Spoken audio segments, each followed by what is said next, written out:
आज हम लोग देखने वाले हैं संविधान के महत्वपूर्ण अनुच्छेद। अनुच्छेद यानी किस अनुच्छेद के अंतर्गत हम लोग को प्रेस की स्वतंत्रता मिलता है और किस अनुच्छेद के अंतर्गत फंडामेंटल ड्यूटी, फंडामेंटल राइट, ठीक है। और किस अनुच्छेद के अंतर्गत हम विदेश में कहीं भी भ्रमण करते हैं तो मेरा नागरिकता खत्म नहीं होता है। किस अनुच्छेद के अंतर्गत हम लोग मतदान कर सकते हैं या किस अनुच्छेद के अंतर्गत हम लोग धरना प्रदर्शन भी कर सकते हैं। तो ये सारे, या किस अनुच्छेद के अंतर्गत वाक की स्वतंत्रता है, किस अनुच्छेद के अंतर्गत हम लोग को शिक्षा का अधिकार है। तो ये सारे अनुच्छेद देखेंगे, महत्वपूर्ण अनुच्छेद। तो चलिए शुरू करते हैं। तो पहला क्वेश्चन है, संविधान तथा संविधान सभा द्वारा अंतिम रूप से पारित संविधान में कुल कितने अनुच्छेद हैं? तो कितने अनुच्छेद थे और कितने अनुसूचियाँ भी? तो देखिए, जब संविधान पारित हुआ था तो उसमें 395 अनुच्छेद और 8 अनुसूचियाँ थीं।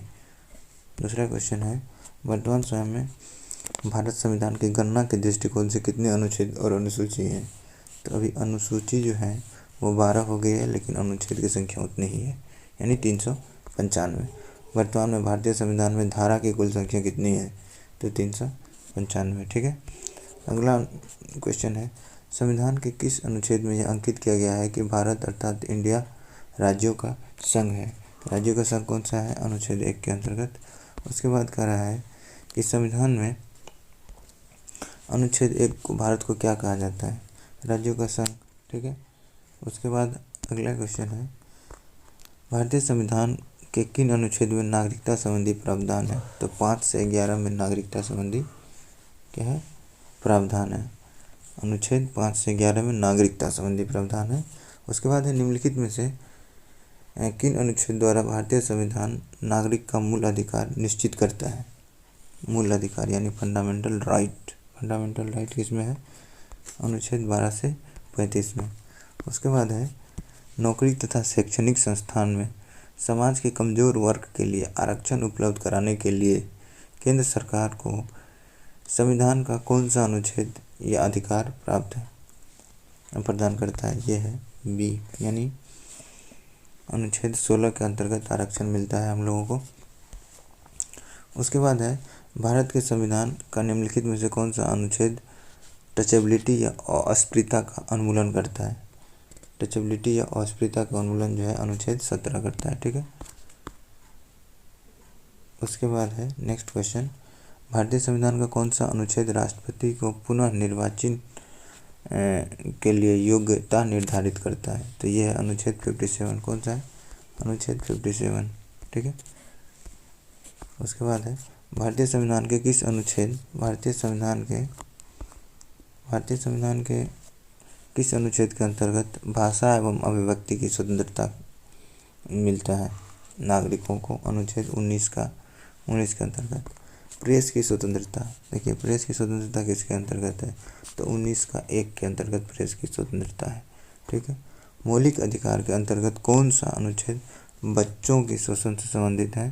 तो अनुच्छेद हो गया आपका ये 24 है, ठीक है। अनुच्छेद 24 है।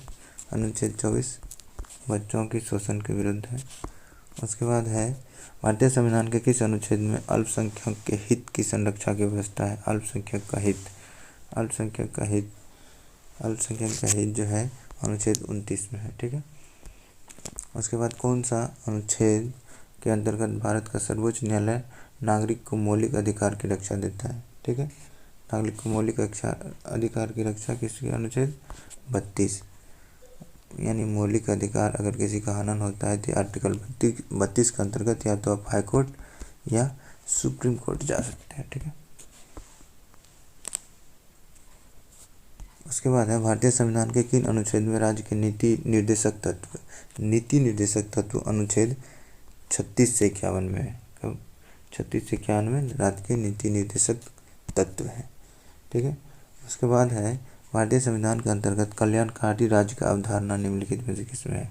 कल्याणकारी राज्य की अवधारणा जो है इसमें है, तो अनुच्छेद 39 में राज्य के कल्याणकारी राज्य की अवधारणा है, ठीक है। उसके बाद है अगला क्वेश्चन, भारतीय संविधान का कौन सा अनुच्छेद राज्य सरकार को ग्राम पंचायत के गठन करने का निर्देश देता है? राज्य सरकार को ग्राम पंचायत का जो गठन करने का निर्देश देता है, तो अनुच्छेद 40 के अंतर्गत राज्य सरकार को कहता है कि आप ग्राम पंचायत को गठन कीजिए। वैसे 3 स्तरीय ग्राम पंचायत का गठन कीजिए, ठीक है। उसके बाद है 42वां संविधान संशोधन के द्वारा कौन सा कर्तव्य, मौलिक कर्तव्य को जोड़ा गया मौलिक कर्तव्य कौन अनुच्छेद में जोड़ा गया, अनुच्छेद 51(1) में, ठीक है। उसके बाद है भारतीय संविधान के किस अनुच्छेद में मौलिक कर्तव्य की चर्चा की गई है। भारतीय संविधान के किस अनुच्छेद में मौलिक कर्तव्य की चर्चा की गई है, तो ये 51(1) में ही, ठीक है। मौलिक कर्तव्य यानी फंडामेंटल ड्यूटी, ना कि फंडामेंटल राइट, फंडामेंटल ड्यूटी, मौलिक कर्तव्य, ठीक है। उसके बाद है संविधान संघ की कार्यपालिका शक्ति राष्ट्र में निहित होगी जिनका प्रयोग वह स्वयं या अपने अधीन अधिकारियों द्वारा करेगा। ये है अनुच्छेद 53, ठीक है, अनुच्छेद 53। उसके बाद है भारत के संविधान से अनुच्छेद में कौन सा राष्ट्रपति पर महाभियोग के बारे में है। देखिए, राष्ट्रपति पर महाभियोग 61 के बारे में, 1 को आप आई पढ़ लीजिए, तो आई से हो जाएगा इम्पीचमेंट। क्या हो जाएगा? इम्पीचमेंट। तो आप इसको इम्पीचमेंट याद रखिए, 61 इम्पीचमेंट, ठीक है। उसके बाद है संविधान के किस अनुच्छेद में राष्ट्रपति पद का प्रावधान किया गया है। उपराष्ट्रपति पद का प्रावधान किस अनुच्छेद में किया गया है, तो ये 63। देखिए 63, ठीक है, 6 का आधा 3, ठीक है, तो उपराष्ट्रपति। उसके बाद है संविधान के किस अनुच्छेद के अंतर्गत मंत्रीगण सामूहिक रूप से लोकसभा के प्रति उत्तरदायित्व होता है। तो किसके प्रति है? यह है अनुच्छेद 75, अनुच्छेद 75 के अंतर्गत। उसके बाद है संविधान का कौन सा अनुच्छेद मंत्री परिषद के गठन के बारे में आधारभूत नियम का निर्धारण करता है। तो क्या हो जाएगा? अनुच्छेद 75 ही हो जाएगा। सामूहिक मंत्री का बात हो या मंत्री परिषद का बात हो, अनुच्छेद क्या हो जाएगा? 75, ठीक है। भारत के महान्यायवादी की चर्चा किस अनुच्छेद में है, तो अनुच्छेद 76, अनुच्छेद 76 में न्यायवादी की चर्चा। उसके बाद है कौन सा अनुच्छेद संसद के दोनों अधिवेशन के बीच 6 माह के अंतराल की अनिवार्यता का उल्लेख करता है। तो कौन सा अनुच्छेद होगा? कौन सा अनुच्छेद हो जाएगा इसमें? 85 अनुच्छेद, यानी कि 2 सेशन के बीच में ज़्यादा से ज़्यादा 6 माह का गैप हो सकता है, ठीक है, अंतराल हो सकता है।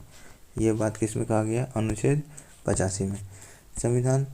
राष्ट्रपति संविधान के किस अनुच्छेद के अंतर्गत लोकसभा को भंग कर सकता है? लोकसभा को भंग कर सकता है किस अनुच्छेद के अंतर्गत राष्ट्रपति लोकसभा को भंग कर सकता है? तो अनुच्छेद 85, ठीक है, अनुच्छेद 85। अगला क्वेश्चन है संविधान के किस अनुच्छेद के द्वारा संसद की संयुक्त बैठक का प्रावधान किया गया? संसद की संयुक्त बैठक का प्रावधान किया गया है, तो ये है अनुच्छेद 108। अनुच्छेद 108 में संसद के संयुक्त बैठक का प्रावधान किया गया है, जिसकी अध्यक्षता लोकसभा के अध्यक्ष या लोकसभा के स्पीकर या स्पीकर करेंगे, ठीक है। लोकसभा एवं राज्यसभा के संयुक्त अधिवेशन के विशेष विषय में संविधान के किस अनुच्छेद में किया गया है? लोकसभा राज्यसभा के संयुक्त अधिवेशन, तो ये तो अभी पढ़े ही थे, अनुच्छेद 108, अनुच्छेद 108। उसके बाद है कि धन विधेयक संविधान के किस अनुच्छेद में परिभाषित किया गया है? धन विधेयक आपका हो गया अनुच्छेद 110 में, ठीक है, अनुच्छेद 110 में। उसके बाद है भारतीय संविधान का कौन सा अनुच्छेद भारत के संचित कोष से संबंधित है? संचित कोष से संबंधित है। देखिए ये भी है, अनुच्छेद 48 भी है, ये भी है, यानी कि सारा है संचित कोष से संबंधित। किसी में कि पैसा कैसे निकाला जाएगा, ये सारे चीज़ की चर्चा है, ठीक है, संचित कोष से संबंधित है। अनुच्छेद 112 है, 148 है और 146 है, संचित कोष से संबंधित। भारतीय संविधान का निम्नलिखित में से कौन सा अनुच्छेद भारत के राष्ट्रपति को अध्यादेश जारी करने की शक्ति देता है? अध्यादेश जारी करने का शक्ति अनुच्छेद 123। उसके बाद कहता है संविधान के किस अनुच्छेद में सर्वोच्च न्यायालय के न्यायाधीश पर महाभियोग चलाने का प्रावधान है? न्यायाधीश पर महाभियोग किस में चलाने का प्रावधान है?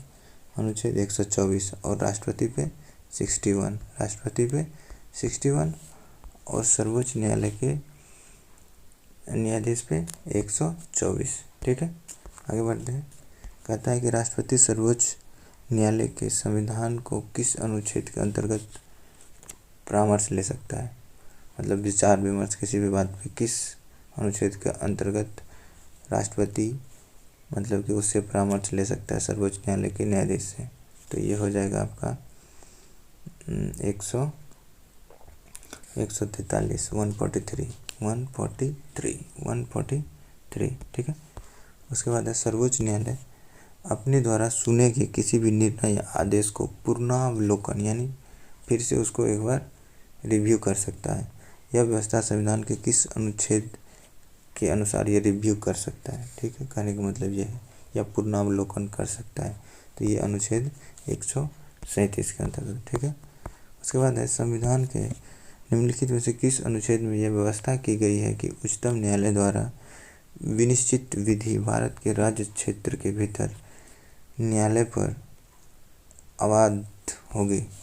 ठीक है, यह है अनुच्छेद 141 के अंतर्गत। अनुच्छेद 141 के अंतर्गत उच्चतम न्यायालय की जो विनिश्चित विधि है सभी पे लागू होगा। ठीक है, भारतीय संविधान में सर्वोच्च न्यायालय तथा उच्च न्यायालय के न्यायाधीश न्यायिक सर्वोच्च न्यायालय और उच्च न्यायालय दोनों में न्यायिक पुनरावलोकन की शक्ति प्रदान की गई है। देखिए, भारतीय संविधान में सर्वोच्च न्यायालय तथा उच्च न्यायालय में न्यायिक पुनरावलोकन की शक्ति प्रदान की गई, जिसका आधार क्या है? आधार पूछ रहा है। आधार है कौन सा? अनुच्छेद 32। इसका आधार कौन सा है? अनुच्छेद 32। संविधान के किस अनुच्छेद के अंतर्गत अधीनस्थ न्यायालय या जिला न्यायालय का प्रावधान किया गया है? जिला न्यायालय का प्रावधान किस अनुच्छेद के अंतर्गत किया गया है? अनुच्छेद 233। उसके बाद है भारतीय संविधान का कौन सा अनुच्छेद संवैधानिक प्रावधान की संघीय राज्य विधान पालिका द्वारा बनाए गए नियम कानून पर प्राथमिकता प्रदान करती है? प्राथमिकता प्रदान करती है 245। संवैधानिक प्रावधानों की संघीय संसद या राज्य विधान पालिका द्वारा प्राथमिकता प्रदान करती है, अनुच्छेद 245। उसके बाद है किस अनुच्छेद के तहत अवशिष्ट शक्ति केंद्र के पास है? अवशिष्ट शक्ति केंद्र के पास है 248 248 2 दूनी 4 दूनी 8 यानी अवशिष्ट शक्ति केंद्र के पास है ये 248। ठीक है, उसके बाद है राज्यों द्वारा प्रार्थना करने पर भारत का संसद उन राज्यों के लिए किस अनुच्छेद के अंतर्गत कानून बना सकती है? मतलब कि अगर राज्य चाहे तो संसद द्वारा अपना कानून बनवा सकती है। ये बात किस अनुच्छेद में है? तो ये 252 में 252 राज्य 252। उसके बाद है भारतीय संविधान के अंतर्गत निम्नलिखित में से कौन सा अनुच्छेद संसद को राज्य सूची के विषय में विधि बनाने के लिए शक्ति प्रदान करती है? अब संसद को कौन सा अनुच्छेद के अंतर्गत शक्ति है? अभी हम लोग देखें 252 के अंतर्गत राज्यसभा मतलब कि राज्य संसद को कहेगी, लेकिन संसद को अधिकार किस अनुच्छेद के अंतर्गत है? किस अनुच्छेद के अंतर्गत है? तो यह है 249 यानी 249 के अंतर्गत है कि संसद राज्यसभा के विषय पे मतलब कि राज्य के विषय पे भी कानून बना सकती है। उसके बाद है भारतीय संविधान के किस अनुच्छेद के अंतर्गत अंतर्राष्ट्रीय समझौता को प्रभावी बनाने हेतु संसद राज्य सूची के विषय पर कानून बना सकती है? तो राज्य सूची के विषय पे कानून बना सकती है 250 250 देखिए यहाँ है कि अंतर्राष्ट्रीय समझौता के प्रभावी बनाने के लिए, यहाँ पे राज्य कह नहीं रही है, संसद बिना कहे उसके राज्य सूची के विषय पर कानून बना रही है। तो ये हो जाएगा 253, अंतर है थोड़ा, ठीक है। केंद्र राज्य के प्रशासनिक संबंध भारतीय संविधान के किस अनुच्छेद में वर्णित है? केंद्र राज्य के प्रशासनिक संबंध 256 से 263, 256 से 263, 256 से 263। संविधान के किस अनुच्छेद के अंतर्गत केंद्र राज्य सरकार को निर्देश दे सकती है? मतलब कि राज्य सरकार को निर्देश दे सकती है। अनुच्छेद 256 के अंतर्गत। अंतर्राज्य परिषद के गठन का प्रावधान संविधान के किस अनुच्छेद के अंतर्गत है? किस अनुच्छेद का अंतर्राज्य परिषद का गठन का प्रावधान है? तो 293 के अंतर्गत। उसके बाद है भारतीय संविधान के किस अनुच्छेद के अंतर्गत वित्त आयोग का गठन किया गया? वित्त आयोग का गठन किस अनुच्छेद के अंतर्गत किया गया है? किस अनुच्छेद के अंतर्गत किया? तो अनुच्छेद 280। उसके बाद है संपत्ति का अधिकार संवैधानिक अधिकार है, यह बताया गया है। संपत्ति का अधिकार संवैधानिक अधिकार, ना कि मौलिक अधिकार। ये मौलिक अधिकार था, अब ये संवैधानिक अधिकार है। तो ये है अनुच्छेद 300 को, ठीक है। उसके बाद है भारतीय संविधान के किस अनुच्छेद में नैसर्गिक न्याय का प्रसिद्ध सिद्धांत सुनवाई का अधिकार का समावेश किया गया है? ठीक है, तो ये है अनुच्छेद 311। ये था महत्वपूर्ण क्वेश्चन।